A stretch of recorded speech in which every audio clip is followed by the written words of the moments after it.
Lil Man J, aka Jack Benfield, aka the white Lil Baby. Let's get into him. Pause, now let's get into him.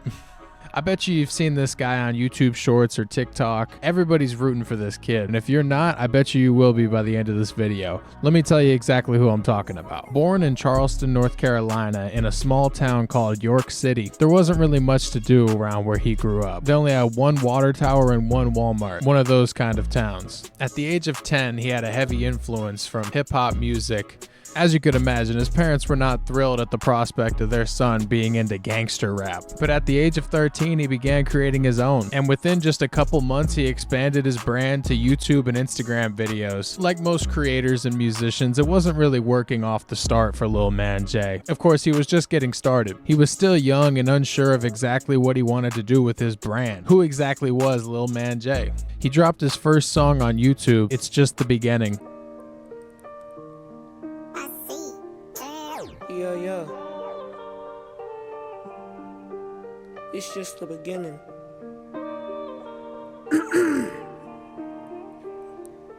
Come on, make the raps going through the back. My name is Jack, now you know the name. Yeah, I got that mad game, driving cars, making bars. Yeah, I try really hard on that grind every day, making that pay. Ain't no way that I'm going back to that day where I made minimum wage. It was like being stuck in a cage, but I moved on from that stage. All my lyrics come from rage that I get from all these crazy people showing up with the big guns that you know. For a 13-year-old, you could definitely see some potential. It's not like it was complete trash, but there was definitely something there. What made me want to do it is just like having that feeling of being able to make something that people listen to and like, dang, this hits. Because like, I would listen to music and like, for example, like Chosen One by Polo G. Yeah. Like whenever I listen to that joint, I'm like, one, it's a hit, and two, like gives me goosebumps almost whenever I listen to it, because it's like, if I could make something like that influential, that I never skip that song. There's only a few songs that I never skip. At this point, he was sort of half in and half out. Keep in mind, he's still a young teenager. He wasn't sure if music was really going to be his thing, if it was really going to work. Even going as far as buying streams for one of his songs.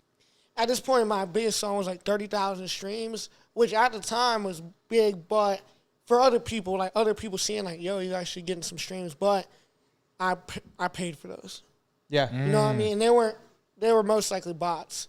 It was from a website that seemed like it was trustworthy. Yeah. But I don't think it was. Yes. He didn't get any followers, any comments, any likes. It was just streams. And it took a couple years for whatever genuine comments he got to not just be discouragement about his unique look or the familiar sound. Okay, but you know I return it. I ain't mean disrespectful, but do you have a condition of disability? I got 4 of them, my boy. Distal arthrogryposis, clubfoot, cleft palate, and scoliosis. Honestly, most would have taken these criticisms and been like, you know what, this just isn't for me, and they'd have quit right then. But not Lil Man J. He was persistent. I don't think I released every month, but it was pretty consistent. Yeah. The first at least 6 months, it was every month, right? And that's really all I did. It was release it and post on my story. I didn't even do much research either.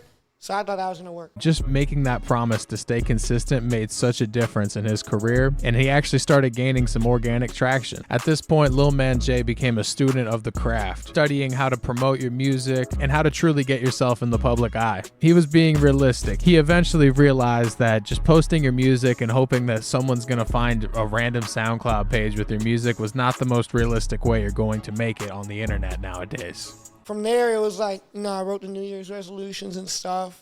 And beginning of January, I hit the ground running, man. Yeah. I started. That's where I started actually researching. Yeah. Because in 2021, about August, I started taking this economics class, and it lets me want to research stocks, and it got me into the self-help books. So it kind of was like a little one thing led to another. Yeah. I did the research from like January, February, and then in March is whenever I really started like implementing the promotion tools that I got from the YouTube videos and stuff like that.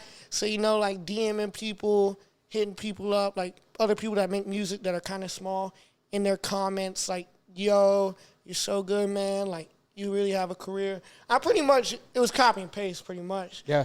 To all the people that, because I probably, like about once a week, have people that see that comment.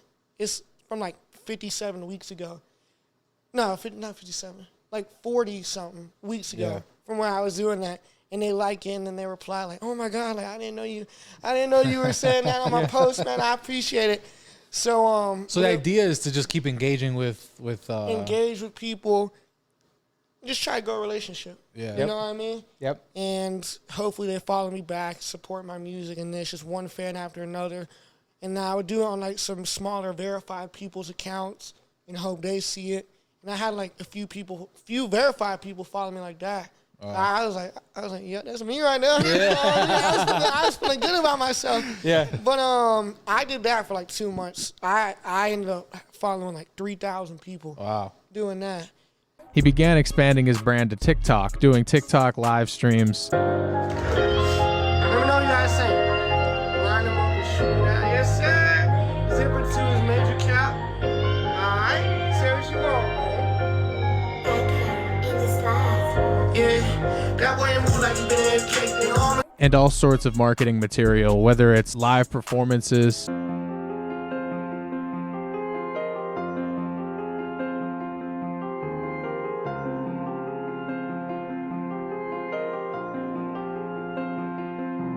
haters deep into that jealousy.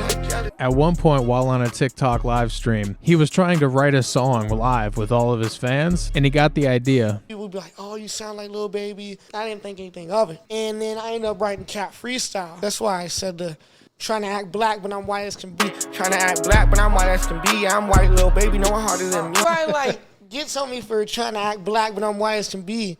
But they don't know the backstory. The reason I said that is because everybody in my comments was like, "Man, you trying to act black. You got a black scent." Lil Man J was able to spin this joke based off his voice sounding very similar to Lil Baby and make this the biggest marketing material he's had up to this point. He truly leaned into it and put it in his song No Cap Freestyle. And this right here worked better than he ever could have imagined, getting him the first little bit of media attention he's ever experienced, getting posted to Complex and many other blogs alike. He was now known as the White Lil Baby. This got Lil Man J more attention than he could have ever believed, and actually ended up getting him verified on Instagram. So from here, he rode the wave of attention and started going out into public and getting people to react to his songs and posting them as TikTok clips. I ran up my music, and if they don't like it, I'll give them $20. You wanna listen?